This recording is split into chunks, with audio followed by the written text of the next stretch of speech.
Rich Eisen addressed the armchair analysts and online critics head-on. Shedeur Sanders just received his opportunity, and the backlash arrived immediately. Eisen responded with a clear, point-by-point case explaining why the criticism misses the mark. If you thought Shedeur's rise was rapid, Eisen's analysis puts it in proper context. Here's what he laid out on air. Already speaking in Cleveland high schools. Weekend after, flying out immediately to get to work. But his character's terrible, right?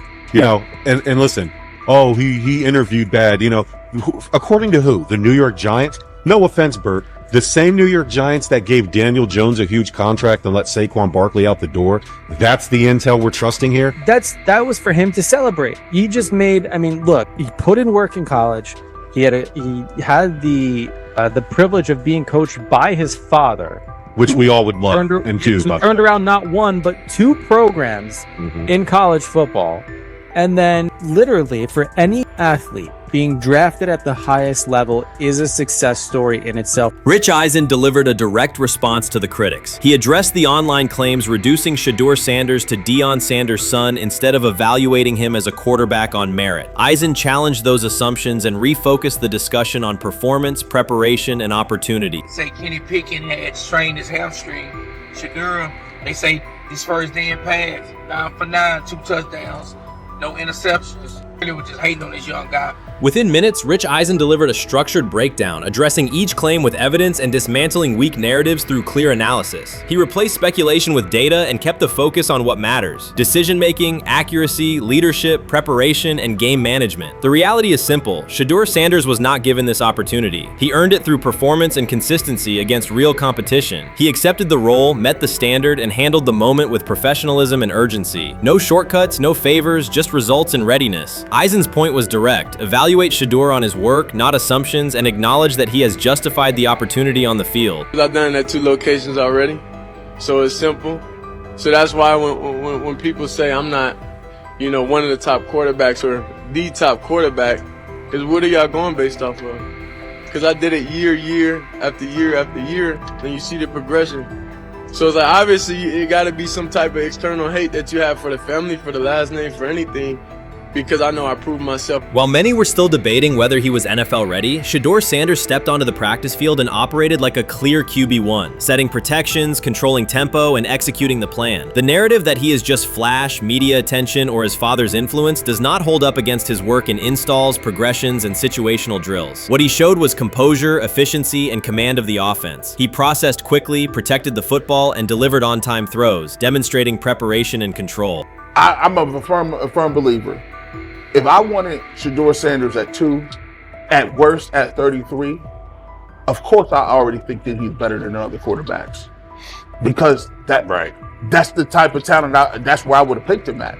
And if he was at 2 or 33, and he still had this same exact skill set, we would be talking about him starting and playing. Right. Well, there'd only be 3 quarterbacks. It'd be 3 quarterbacks, not 4. Yeah. But since he moved to the 5th round, that's cool. They might have to go along with it. But to me, I think if you ask who got the best tools, I'm going with Shedeur Sanders. From the first day of camp, he was not there to get by. He arrived to lead. There was no hesitation in installs, no lapses in fundamentals, just precise timing, clean footwork, and consistent velocity to every level of the field. He managed protections, controlled cadence, and delivered in situational work, showing command rather than learning on the fly. The approach was efficient and disciplined, with attention to detail and progressions and ball placement that reflected preparation, not improvisation. At the same time, Rich Eisen addressed the narrative directly and backed it with evidence. He laid out clips, context, and performance markers to cut through speculation. Eisen emphasized that Shedeur Sanders did not step into this moment because of publicity. He built toward it through sustained work, resilience, and results. The background, media readiness, high football IQ, and a professional approach was developed over years, not days, and it translated to immediate operational control of the offense. The resistance came from familiar places. Some in the traditional guard still framed mobile quarterbacks as limited and expected the nepotism label to define him. That view did not hold up against what was on the field: composure under pressure, secure decision-making, accurate throws into tight windows, and consistent execution in red zone and 2-minute sequences. Eisen's point was clear: evaluate Shedeur Sanders on performance and readiness. The evidence shows he earned the opportunity and is meeting the standard with accountability and consistency. Yeah, teams in drafting they didn't think he was first-round talent. And the quote we played and that's on the screen, I think is flatly wrong. We all know this shouldn't have happened. Yes, it should have. It should have happened because this wasn't. Now, again, teams can be wrong. The league as a whole can be wrong. Hell, the Baltimore Ravens drafted a 25-year-old tight end before they drafted Lamar Jackson in the same draft. The die is not cast on who Shedeur Sanders. He stated it plainly. This is not a celebrity appearance. This is a quarterback with pocket presence, leadership, and decision-making that stands on its own. You either show it or you settle into a backup role. Shedeur Sanders is not auditioning. He is establishing himself as the starter. When the opportunity arrived, whether through injury, trade, or depth chart changes, Shedeur was prepared and delivered. He did not hesitate. He executed the offense and finished drives. As others tried to catch up to what they were seeing, Rich Eisen reinforced the same message he has been repeating: evaluate the work. Camp reports have been consistently positive, but the important shift is how the performance is being received. Casual attendees who came to observe left talking about Shedeur's command and poise. Detailed observers focused on his pre-snap reads, protection checks, and audibles, highlighting the mechanics, timing, and ball placement that support efficient, controlled play. Shedeur is lighting it up in practice every day. You're not even a half bit curious to see what he could do with the ones. That makes no sense. And then on top of all of that, you got players going on podcasts and talking to people in the media saying this guy is really good. Like, this guy is legit. So even your peers respect you enough. How is it that the coaches can't see that? It always starts with the players, where the players like, hey, you see that? You seen that pass he threw? The Cleveland Browns were taken by surprise when quarterback Shedeur Sanders stepped in for first-team snaps, asserting control of the drill and instantly highlighting deficiencies across the rest of the room. His confident command forced coaches to pause practice clips, reevaluate progressions, and consider immediate adjustments to the depth chart. Within minutes, discussions spread throughout the facility and online forums as fans weighed what Sanders' showing means for the current starters. The organization now faces an urgent, data-driven decision on whether Sanders should move up permanently. Shedeur Sanders arrived at Browns practice, took several first-team reps, and the entire quarterback group immediately felt the pressure. Coaches erased the whiteboard and reviewed their plans. Staff members exchanged concerned comments, and observers began asking whether Sanders was positioned to assume a larger role. Tony, every year we see at least 1 to 2 teams. They were in last place in their division the year before. No one thought they'd be good, and then they were good. It almost seems like no one's even assuming the Browns can be that, but we see it happen every year. And I get the quarterback stuff, but like, correct me if I'm wrong, Tony. The Browns are trying to run the football, play good defense, not turn the ball over in the passing game, and try and take advantage when they can, correct? That's what they're trying to do. That was the 2020 offense. The Cleveland Browns are still searching for stability at quarterback. Deshaun Watson is yet to deliver consistent starter-level production that justifies his contract, and each game renews doubts about whether he can regain peak form. Behind him, rookie Dorian Thompson-Robinson shows promise but remains inexperienced and unpolished. Coaches are evaluating alternatives each week and may need to adjust the depth chart if progress stalls. The roster around them is built to contend now, so ongoing uncertainty under center is increasingly costly. As we talk about, we do believe in best player available. We do believe in positional value, and we didn't necessarily expect him to be available in the in the 5th round, and so we love adding competition to every position room and adding him to compete with the guys that are already in there. We felt like that was the appropriate thing to do. The Browns quarterback group is unsettled. Deshaun Watson has yet to provide the reliable, high-level play his contract demands, while rookie Dorian Thompson-Robinson remains promising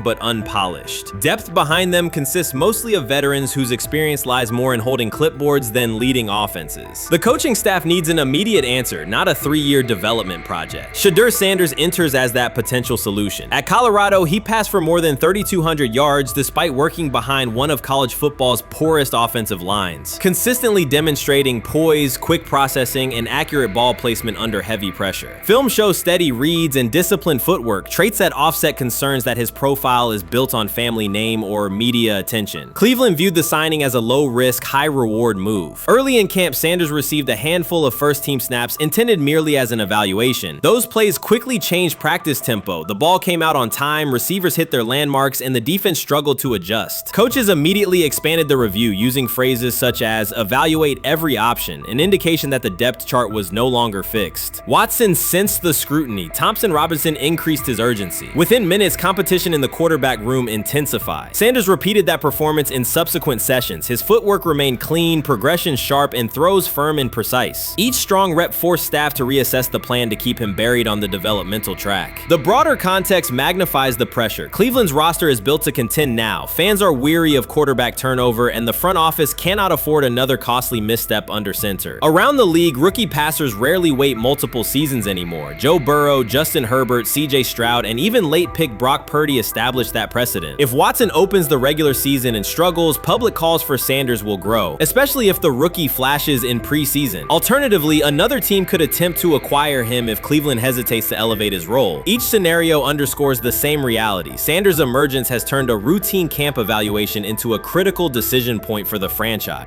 And we saw Dylan Gabriel go 11-on-11 with the first team, Shedeur Sanders go 11-on-11 with the second unit. So that was really the big wrinkle today. Yes, and of course, it was the first time that we have seen Shedeur Sanders get any of those coveted 11-on-11 reps. Of course, again, it wasn't with the first team offense or against the first team defense, but it's progress. And that means that he's going in the right direction, that the arrow is pointing up. He's coming up the learning curve. So that's good for him.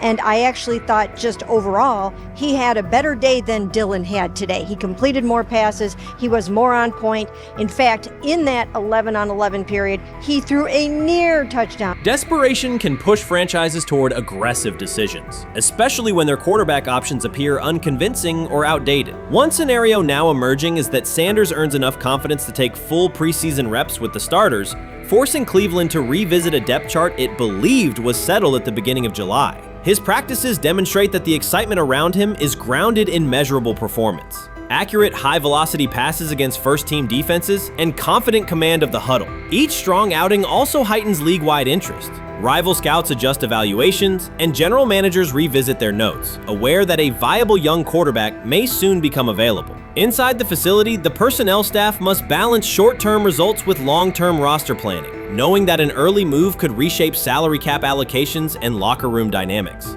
The pressure on Watson and Thompson Robinson escalates accordingly. Both must produce visible progress to maintain their current roles. Cleveland's recent history shows how quickly promising quarterback situations can devolve into controversy. The franchise has turned potential breakthroughs into organizational turmoil before, so observers remain cautious about how this competition will unfold. What do you think is happening in Browns camp? What do you think is going to happen there before I let you go, Lewis? You know, I think it really does.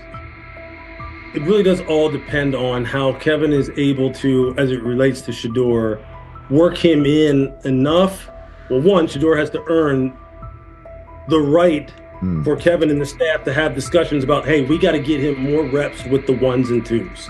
We got to get him more reps with the ones and twos when we're going team period, not just walk through or not just 7-on-7 team. Louis Riddick reacted sharply on air after viewing practice footage from the Cleveland Browns. The clip showed quarterback Shedeur Sanders executing a string of precise throws while the Browns head coach watched with a broad smile. Riddick questioned whether the session was focused on evaluation or celebration, arguing that visible enthusiasm from the staff could cloud objective assessment of a rookie's progress. Earlier in the segment, Riddick's tone had been measured once the Sanders highlights appeared. He criticized the perception that a routine practice was being treated like a marquee event. He stressed that coaching reactions should remain subdued until performance translates into game situations. Riddick concluded by calling for accountability and asking the Browns to clarify how they plan to manage expectations for Shedeur Sanders as training camp continues.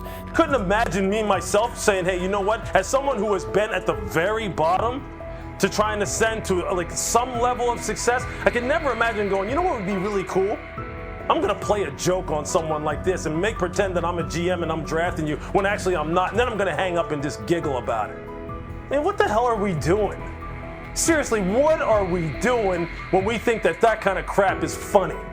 I don't know. Trying to get likes on TikTok. I don't have the right words for it. Right. Lewis, I'm going to say this. I don't have the right words for it. Few situations unsettle a former front office executive faster than watching coaches celebrate a rookie quarterback before pads come on in August. In Louis Riddick's view, the Browns staff did more than acknowledge promise. They acted as though they had already secured their franchise leader. Throughout the session, Shedeur Sanders delivered 40-yard throws off his back foot, ran crisp 2-minute drills, and displayed steadiness rare for a first-year player. According to reports, each successful rep drew audible admiration from the sideline, highlighting how quickly enthusiasm has escalated. When Riddick reviewed the same practice tape and heard the glowing comments, he challenged the reaction on live television. He argued that a few controlled drills should not override the methodical scouting and development work that normally guides roster decisions. Riddick's criticism focused less on Sanders' talent than on the evaluation process. He warned that comparing a prospect to established stars or joking about renaming the stadium creates pressure before the player has taken an NFL hit, faced a disguised coverage, or logged a preseason snap. Praising potential is acceptable, he said, but anointing a savior in July risks repeating the organization's history of premature quarterback expectations. Sanders brings confidence shaped by his father's legacy and his own disciplined preparation, yet Riddick insists that progress must be confirmed over time. He urged the Browns to temper public excitement, follow a structured development plan, and reserve celebratory reactions for on-field results that matter. Regular season production under live pressure, not highlight clips from a midsummer workout. He has to earn that. Kevin has to figure out a way to do that. So then you can reasonably assess what you have in him compared to Dylan Gabriel, compared to Kenny, compared to Joe Flacco. If you don't, then the conversation surrounding him is going to continue to be what it's been, which is, but for some people, he was overhyped all along. He's not that great of an athlete, doesn't have a big enough arm. There's a reason why he was a 5th-round pick, blah, blah, blah, which I don't believe. I believe if he is given enough reps, earns enough reps, and then is given enough reps in meaningful situations, he can throw the ball just as good as Joe, if not better, just as good as Kenny, if not better, just as good as Dylan Gabriel. After more than 2 decades in personnel and broadcast analysis, Louis Riddick was dismayed to see a franchise bypass basic evaluation standards after only a series of eye-catching minicamp throws. Reviewing practice footage from Cleveland, he observed Shedeur Sanders drilling 40-yard passes against uncovered receivers and running 2-minute sequences with poise. In Riddick's view, those reps, conducted without pads, contact, or a disguised rush, show arm talent but reveal little about how a rookie handles game pressure. Riddick said the Browns' reaction drifted from objective assessment to outright admiration. Multiple reports indicated coaches were sketching new concepts for Sanders during dinner and referring to dedicated Shedeur packages well before a padded practice. Even the veterans in the quarterback room showed no visible alarm, a sign that staff excitement had already reset the internal depth chart conversation. The analyst emphasized that his concern is not Sanders' skill set. He acknowledged the quarterback's arm strength, footwork, and composure, but rather how quickly the club appears willing to declare him its long-term answer. Riddick cited several past prospects who received similar midsummer acclaim only to stall once real competition began. Given Cleveland's long history of quarterback turnover, he argued the organization should focus on incremental milestones, processing post-snap reads, surviving live pass rushes, and rebounding from mistakes on Sunday afternoons. Riddick urged the Browns to temper expectations and follow a structured development plan so Shedeur Sanders can progress without undue pressure. One coach reportedly admitted he replayed Tuesday's scrimmage film so often that he lost sleep, an anecdote Riddick offered as proof that enthusiasm is already outpacing reality. All asking now is what is going on with Shedeur Sanders, and so the floor is yours. Maybe you can make sense of this free fall with what was at one point the top-rated quarterback in this draft class.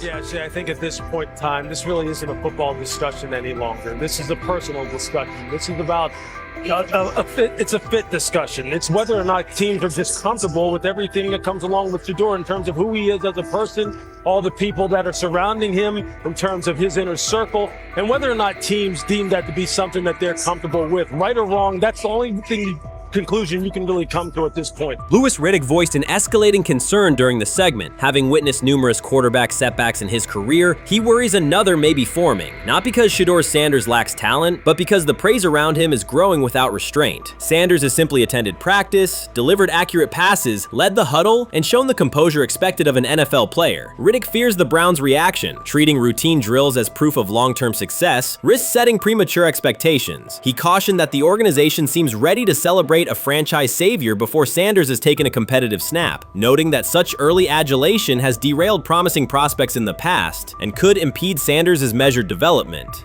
The rumors have ended. The decision is public. Cleveland Browns owner Jimmy Haslam has informed every level of the organization that unless an unforeseen injury intervenes, Shedeur Sanders will start at quarterback in Week 1. The announcement is not an informal suggestion or a quiet push in the background. It is a direct order. Multiple independent reports, amplified most visibly by Colin Cowherd, confirm that Haslam delivered the directive himself. From the owner's viewpoint, the logic is simple. No one else on the roster offers the same combination of talent, leadership, and long-term upside. Joe Flacco is approaching the twilight of his career. Kenny Pickett has shown flashes but remains inconsistent. Dylan Gabriel, taken in the 3rd round, is a developmental project. By contrast, Haslam believes Sanders can alter the franchise's trajectory immediately, and he refuses to allow internal hesitation to stall that possibility. The standoff traces back to April. General manager Andrew Berry and head coach Kevin Stefanski entered the draft wanting a low-profile prospect who would fit quietly into the existing depth chart. They prioritized scheme familiarity, modest public attention,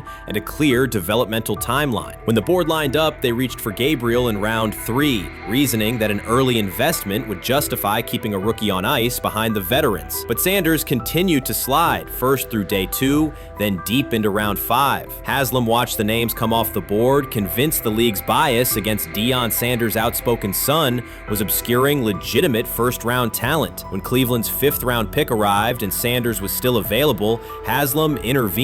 He did more than approve the choice, he overrode the original plan, making it clear that the organization would select Sanders and give him every chance to compete. From that moment on, the Browns' internal narrative splintered into 2 camps, those ready to accelerate around their owner's vision and those still trying to protect their original approach. Once rookie minicamp began, Sanders erased much of the speculation. He commanded huddles, processed coverages quickly, and delivered throws with anticipation that belied his draft slot. Teammates noted his willingness to accept blame for missed timing, then correct the error without dramatics. While Flacco and Pickett split most first-team reps, Sanders treated limited opportunities as full-speed auditions. During organized team activities, he identified blitz looks, redirected protections, and consistently found his second read when the primary route was covered. More than one defensive veteran told local reporters that Sanders looks like the best arm in the building. That assessment forced Berry and Stefanski to reevaluate their timetable.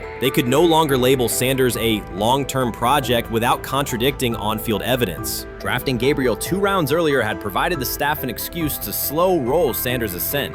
Coaches could point to investment cost, meeting room familiarity, and installation comfort to justify Gabriel's snap share.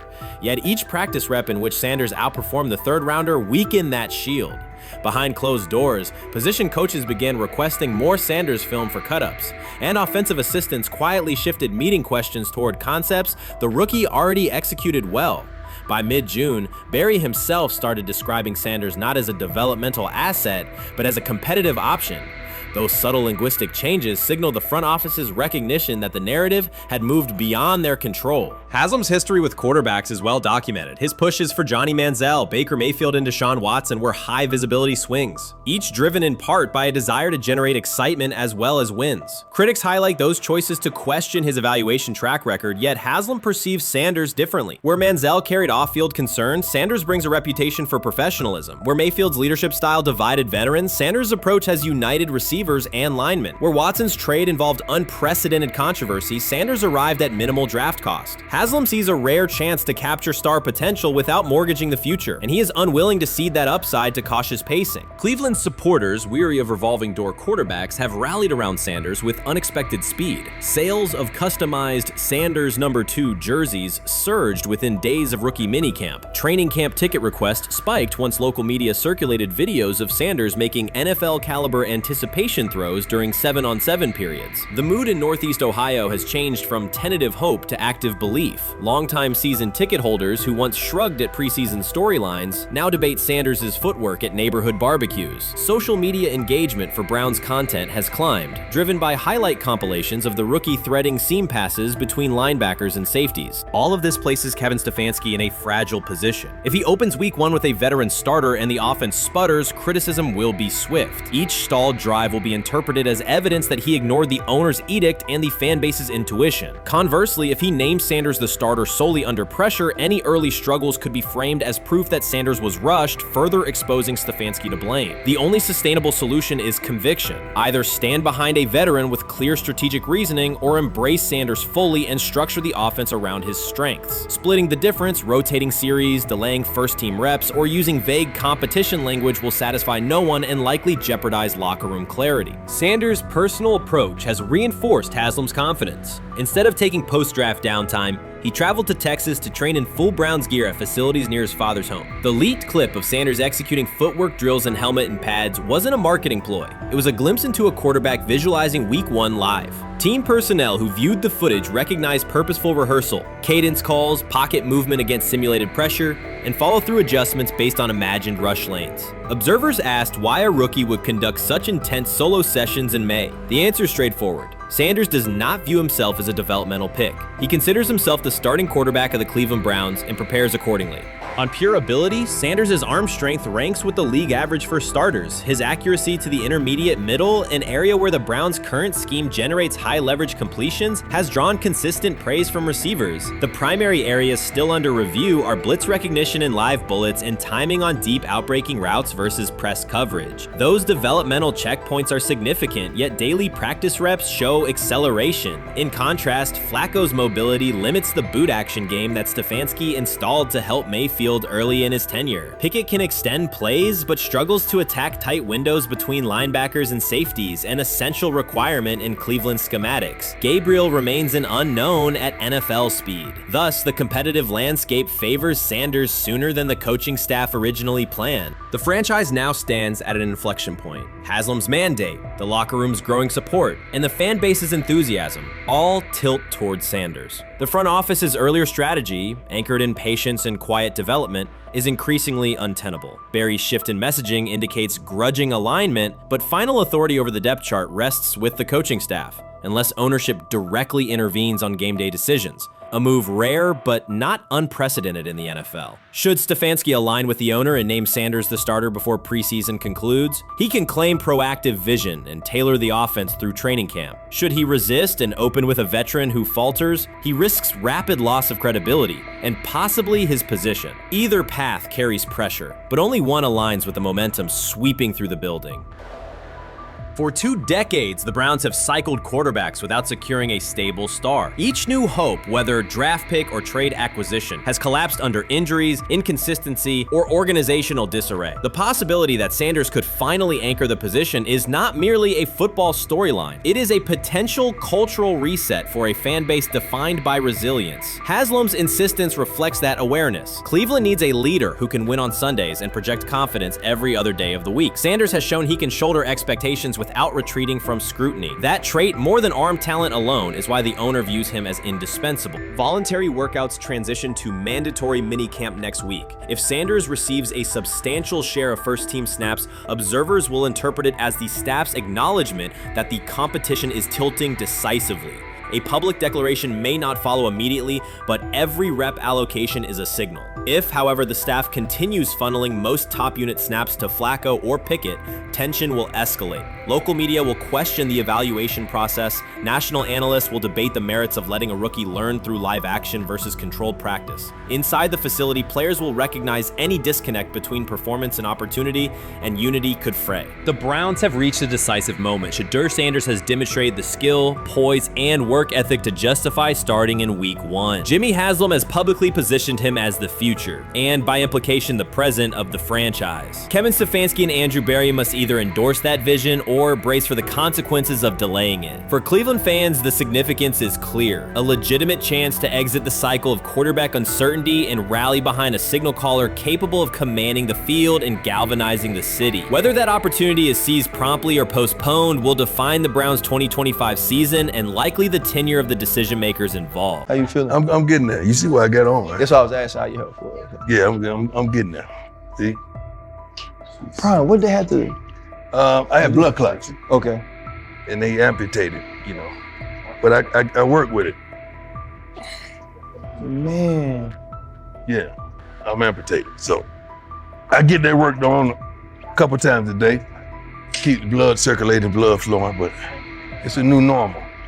And the best thing about here, we have a whole medical team on the second floor. Right. We have a whole medical floor, which is great. Deion Sanders is shaken, this time not by a hit on the field. In a sudden turn, Ryan Clark has uncovered a serious plot affecting Shedeur Sanders' NFL draft status, and the disclosure is reverberating across the sports community. What once looked like a simple scheduling delay may actually be a calculated effort to undermine Deion's son. The facts suggest intentional sabotage, a breach of trust, and repercussions that could be far-reaching. This is no routine football headline. It is personal, and Coach Prime did not see it coming. The sports world loves to celebrate underdogs, yet it often takes even greater pleasure in tearing down rising stars. Deion Sanders is witnessing that cycle now, not from the sidelines as Coach Prime, but as a father. The lights in Boulder remain bright, the cameras keep rolling, and Sanders still wears his gold watches, sunglasses, and natural swagger. Still, behind that familiar smile is a man carrying deep pain as criticism aimed at his son mounts daily. How much of that is opening press conference saying, okay, we are family, saying that he was sent to do certain things? Do you feel like people got attached to that, or it just was the fact that prime time is at Jackson State? It's prime time. If my son plays cornerback, I want him to be around, in my opinion, the best cornerback ever to touch the field. That's right. If my son played DN, I'd have to talk to you and tell me who's coaching the DNs. That's but right. I was sending my son to play for prime. His pain does not come from critics or losses, but from watching his son, Shedeur Sanders, get pulled into a system where politics outweigh performance. By every metric, arm strength, accuracy, field vision, Shedeur belonged in the top 3 of any NFL mock draft. Defensive coordinators who tried to unsettle him know he never flinches. He owns the unteachable leadership trait that turns strong prospects into franchise cornerstones. Then the narrative shifted. Draft boards that once placed him 2nd or 3rd slid him to 5th, then 12th, and eventually out of the 1st round on some lists. Analysts grew cautious, executives became vague, the statistics stayed strong, and the game film still proved his ability, yet the buzz evaporated. The abrupt silence felt deliberate and wrong. Former NFL safety and respected analyst Ryan Clark then delivered an unfiltered disclosure, not on a scheduled TV segment, but in an unscripted comment. He stated plainly that influential figures inside the league were not overlooking Shedeur Sanders. They were actively holding him back. The motive, Clark said, was political, and the real target was Deion Sanders, Hall of Famer, architect of Jackson State's resurgence, and the coach who turned a 1-11 Colorado program into a national headline. Deion's refusal to conform, wearing sunglasses indoors, dancing with players, speaking candidly, challenged an establishment that favors predictable images and rehearsed statements. According to Clark, that resistance to tradition was not forgotten. When Shedeur displayed the same mix of talent and confidence, concern spread through front offices and media circles. Questions about leadership style and attitude surfaced. Coded language for discomfort with a quarterback who mirrors his outspoken father. Clark's point was clear. The issue is not Shedeur's performance. If he had posted identical numbers at Ohio State or Alabama, endorsements and media specials would follow. Instead, interest cooled, because the Sanders family embodies a self-made identity the league cannot easily manage. Their visible pride and independent brand challenge a system that prizes control. And that threat, not football ability, is what Clark believes is suppressing Shedeur's draft stock.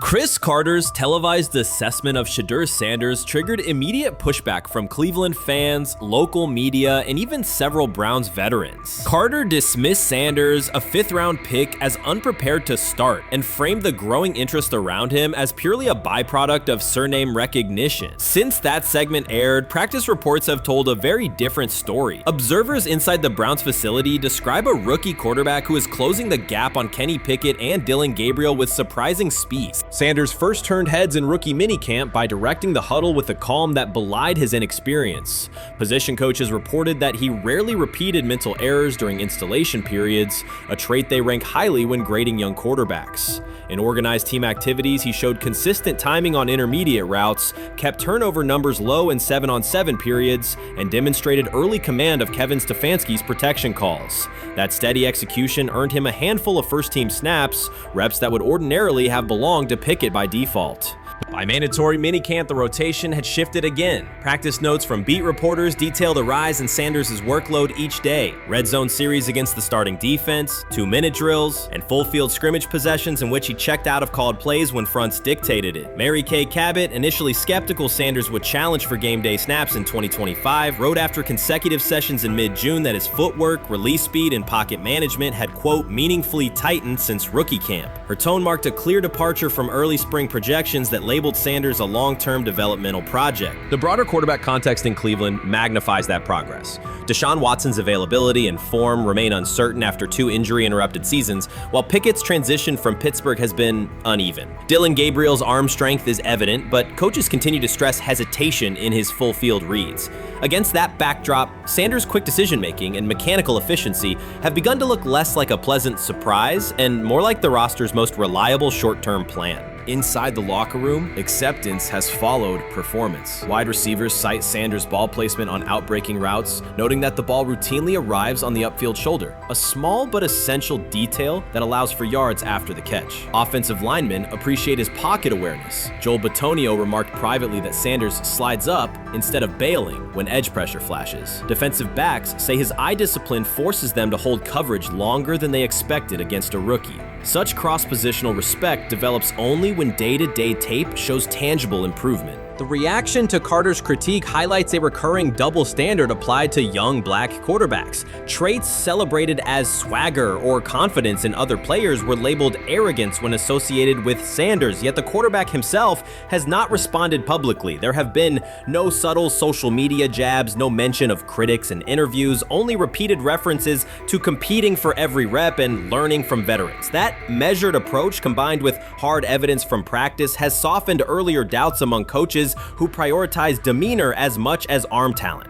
Within the coaching staff, the discussion now centers on readiness thresholds. Stefanski's scheme relies heavily on quick rhythm throws, defined reads, and disciplined pocket movement. Those requirements align with Sanders' strengths: a compact release, willingness to target the middle of the field, and instinctive timing on RPO concepts carried over from his college tape. Staffers reviewing cut-ups from joint practices note that his internal clock already approximates NFL speed, a metric they did not expect to see until mid-season at best. If that trajectory continues through preseason games, the Browns face a consequential decision. Starting a 5th-round rookie 6 weeks after training camp opens would unsettle salary cap assumptions, depth chart politics, and external perceptions of organizational stability. Yet the internal mandate remains clear: the most prepared quarterback will play. That standard places Sanders in genuine contention because every practice metric used to grade readiness, turnover ratio, red zone efficiency, third down conversion rate has trended in his favor since early June. The organizational stakes are considerable. Cleveland has cycled through starting quarterbacks at a startling pace over the past decade, shifting from first-round investments like Baker Mayfield to high-cost gambles such as Watson, each move packaged as the long-awaited solution. A rookie chosen outside the first 100 picks ascending to the top of the depth chart would challenge long-held league assumptions about draft pedigree and opportunity. It would also validate the evaluation philosophy that prioritized Sanders' intangibles: processing speed, leadership presence, over conventional arm strength thresholds that pushed him down the draft board. Carter's televised remarks now sit awkwardly alongside daily updates from Berea. His critique relied on pre-draft labels and the presumption that a late-round passer with a famous father would need a redshirt year. Practice film contradicts that stance. Sanders checks protections at the line, manipulates safeties with shoulder fakes, and has reduced turnover-worthy throws in full-speed sessions to single digits. Statistics normally cited for veteran backups, not rookies. The longer that evidence accumulates, the more Carter's comments appear rooted in legacy bias rather than objective performance review. None of this guarantees Sanders will open the season under center. Preseason defenses test quarterbacks in ways practice cannot. Defensive coordinators will disguise pressure and boundary rotation to force late decisions. Sanders must show he can adjust protections and exploit mismatches without the benefit of a controlled environment. Yet within the Browns facility, the conversation has shifted from if he will be ready to when. Quiet confidence from Amari Cooper and other veterans suggests they believe Sanders can steady an offense searching for consistency more than highlight reel heroics. Sanders' rise also affects long-term roster calculus. If he earns the job and performs competently, Cleveland gains starter-level production on a cost-controlled rookie contract, freeing cap space allocated to other positions. That scenario could reshape roster-building strategy in a division featuring Joe Burrow and Lamar Jackson, quarterbacks whose contracts consume significant percentages of team payroll. A capable, low-cost starter would allow the Browns to reinforce their offensive line and secondary while retaining core veterans, a competitive advantage few teams enjoy. For now, the focal point remains daily improvement. Sanders continues to arrive before sunrise, reviewing the previous day's install with the quarterback coach, then staying after practice to throw on-air routes with receivers low on the depth chart. Coaches track those habits closely because consistent routine underpins performance when adversity strikes in live games. Each incremental gain strengthens the argument that readiness depends on preparation and aptitude, not draft slot. Carter's segment reminded the league how quickly assessments can become outdated when they lean on perception over evidence. Sanders' steady climb up the depth chart underscores the counterpoint. In the NFL, tape is the final arbiter. Should Sanders translate practice efficiency to preseason success, the Browns may discover that the solution to their long-standing quarterback riddle arrived quietly in the 5th round, carrying little more than confidence and a willingness to work.